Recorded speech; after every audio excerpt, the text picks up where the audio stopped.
Bonjour tout le monde, c'est Mumu. Je vous retrouve aujourd'hui pour le défi numéro 4 pour le jeu du printemps de l'association L'Escrapézienne. Cette semaine, le petit défi, c'est les cercles, les bulles et les ronds associés à la technique Shakerbox.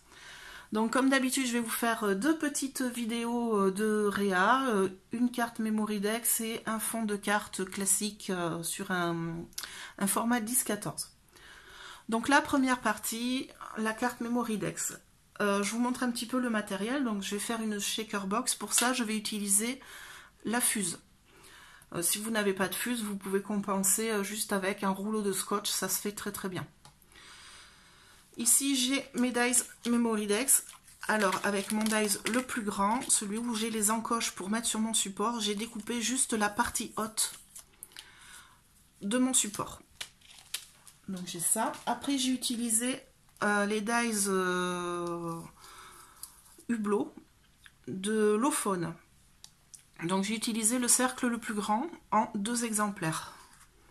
Donc ici, mes 2 exemplaires de cercle, je vais m'en servir à la fois de gabarit et après de décor pour faire une finition soignée.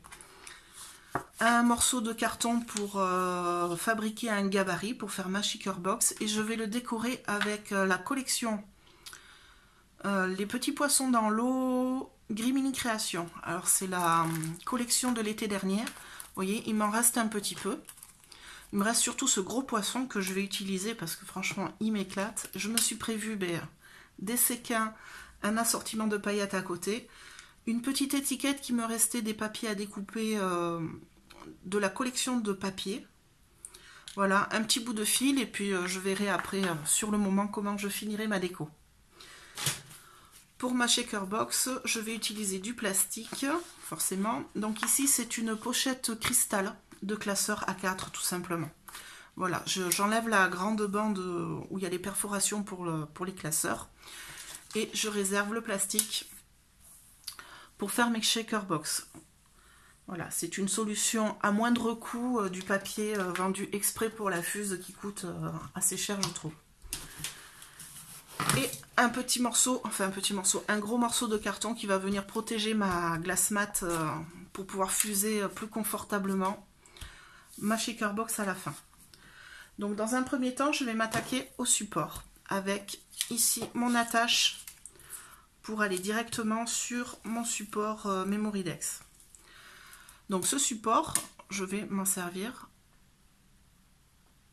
pour faire juste une attache en fait, pour avoir ma shaker box qui fait partie directement, qui va être directement la carte à décorer. Donc j'essaye de bien me centrer sur ma petite attache du haut. Et là, je vais venir avec un crayon, tout simplement, reporter les bords de mon cercle. Donc je vais faire un trait extérieur. Enfin, un trait extérieur ici et un trait intérieur. Je fais mon rond en entier. Là. Ici, avec un petit réglé, je vais compter 5 mm entre le bord ici de l'attache pour faire un rebord. Donc 5 mm. Pareil de l'autre côté.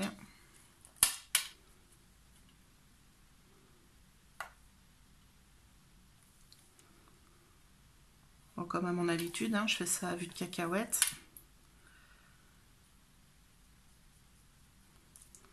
Et je vais venir tout simplement découper cette partie-là au ciseau. Voilà, on va le faire rapidement.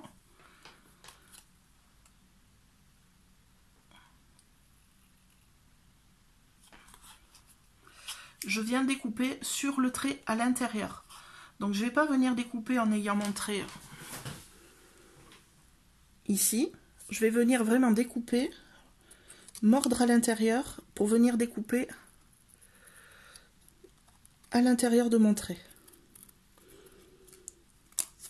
Donc je ne sais pas si vous voyez la chute, normalement vous avez votre crayon, vous pouvez le voir dessus. Ça permettra à être confortable et à avoir un petit peu de jeu au niveau du collage. Pareil de l'autre côté, je viens mordre à l'intérieur et découper vraiment mon trait sur l'intérieur.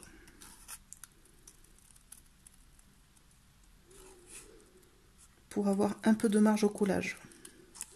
Après, cette partie-là sera cachée dans notre cercle, donc si vous dépassez un peu ou que ça mord un peu dedans, c'est pas bien grave.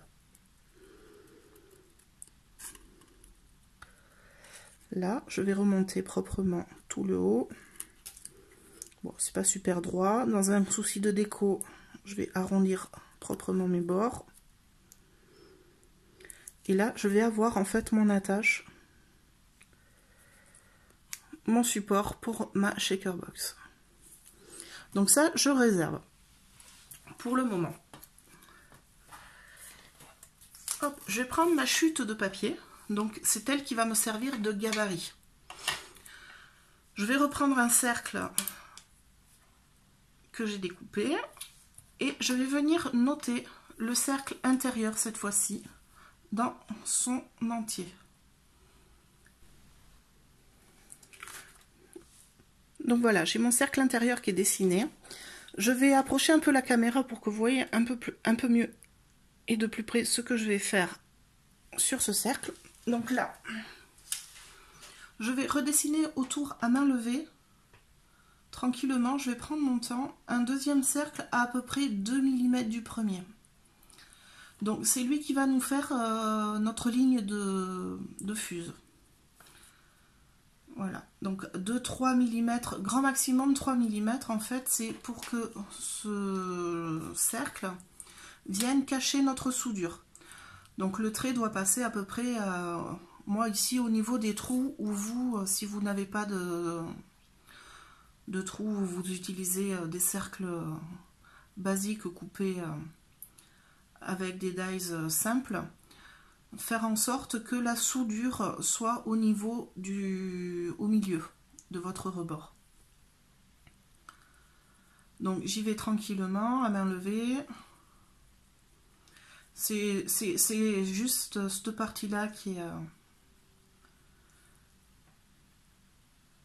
est le plus précise à faire, quoi. C'est sur cette partie-là qu'il faut s'appliquer. Voilà, je cherchais les mots. Comme je suis un petit peu fatiguée aujourd'hui, ça a du mal à venir. Donc notre gabarit est fait. Je vais me munir de mon plastique. Donc ici, c'est une simple pochette de classeur que j'ai découpée en morceaux. C'est une pochette cristal, tout simplement. Un petit peu épaisse parce que bah, après c'est les goûts de chacun. Moi j'aime bien que le plastique soit quand même un petit peu épais pour que ça tienne mieux. Et je vais venir scotcher ma pochette. Alors je la colle littéralement par-dessus mon gabarit avec du scotch repositionnable. Donc c'est juste pour éviter que ça bouge. Ah, j'ai oublié une étape. Attention.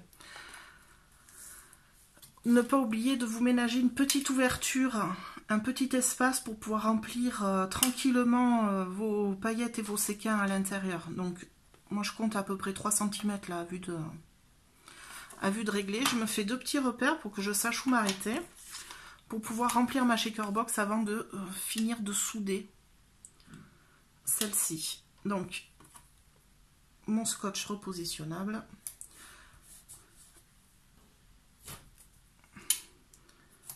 Alors moi si je me le marque pas, j'oublie de le faire. Lancer dans le truc, je suis capable de fermer la shaker box sans rien dedans. Ça m'est arrivé un nombre de fois incalculable. Donc voilà.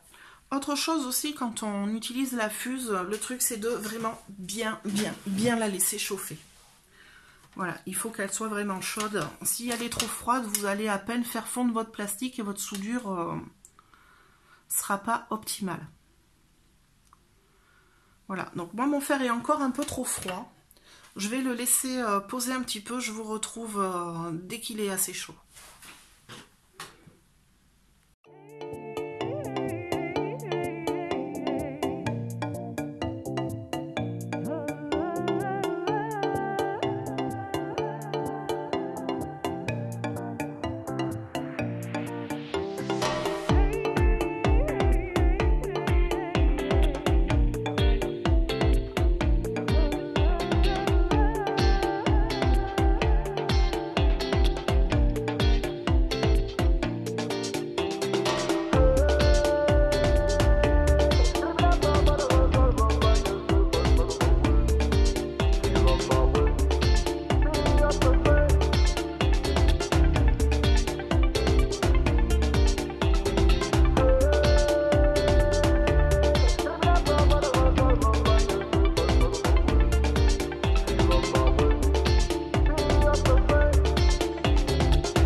là, ma shaker box est bien soudée. J'ai bien vérifié mes soudures en tirant doucement mon film plastique. Et là, je vais venir maintenant découper autour proprement.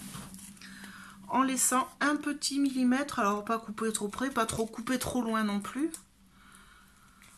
Mais en laissant un petit peu de plastique, 1 à 2 mm pour avoir quand même une petite surface pour coller. Après, si ça dépasse des cercles, il n'y a pas de souci, on pourra toujours redécouper ce qui dépasse.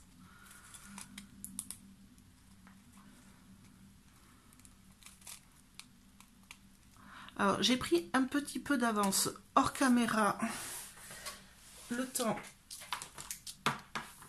de décharger mon téléphone dans l'ordinateur. Donc, j'ai posé à l'intérieur de mes cercles une couche de double face, ainsi que sur mon attache, alors que d'un seul côté, et sur l'arc de cercle. Alors, j'avais gardé mon trait au crayon, justement, pour voir jusqu'où je devais coller ce double face. J'ai bien fait attention de ne pas dépasser. Là, je vais pouvoir gommer légèrement mon crayon. Pas trop que ça se voit, c'est pas trop le but. Et je vais pouvoir passer à l'assemblage de la shaker box. Donc, dans un premier temps, je vais venir enlever du double face sur un seul de mes cercles et pas en totalité.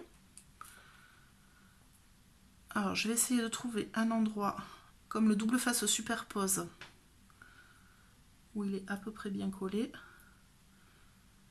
pour commencer. Ouh, je sens que ça va être galère.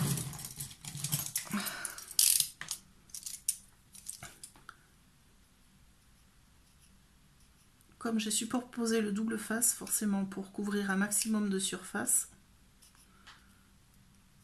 Alors, je vais essayer de le décoller tout doucement, sans rien abîmer, pour pouvoir choper la petite pellicule sur le bord. Oui, victoire.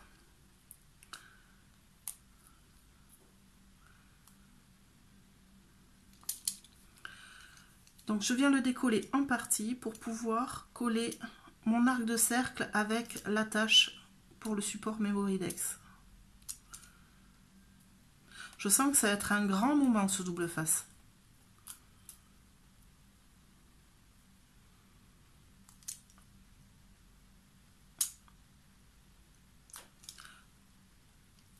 Hop. Donc, une fois que j'ai décollé assez de surface, je viens coller proprement, bien au bord.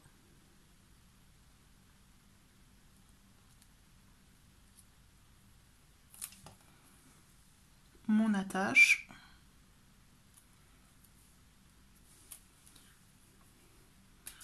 Et là maintenant je peux enlever tous les doubles faces du cercle.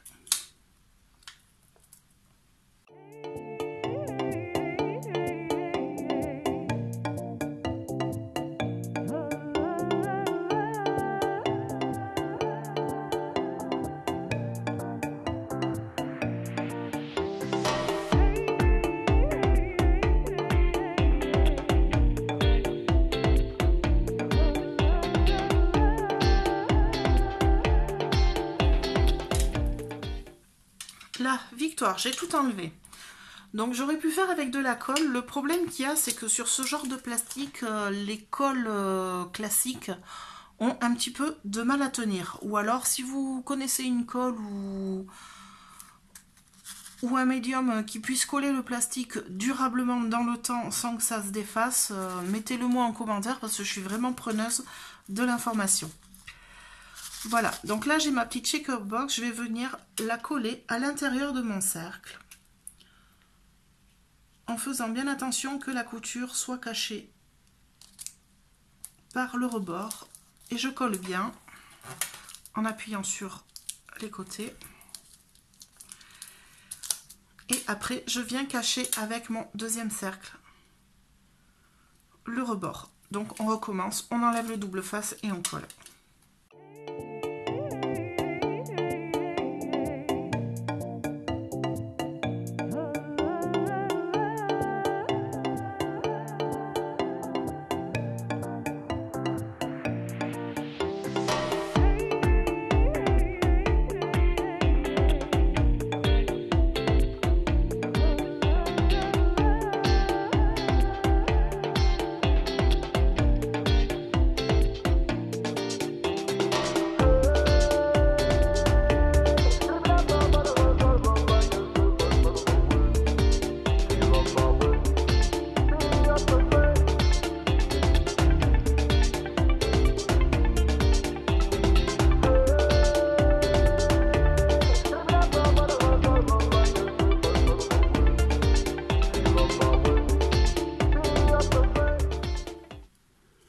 Donc voilà, une petite carte Memory Box vraiment super simple et relativement rapide à faire, un petit peu technique au niveau de la précision, mais franchement, j'adore.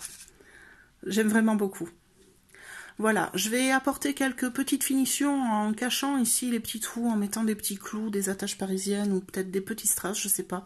Je vais essayer et comme d'habitude, je vous mets une petite photo à la fin. Voilà, n'hésitez pas à liker et à partager cette vidéo et moi je vous retrouve très vite pour une deuxième partie sur le même sujet. À très bientôt.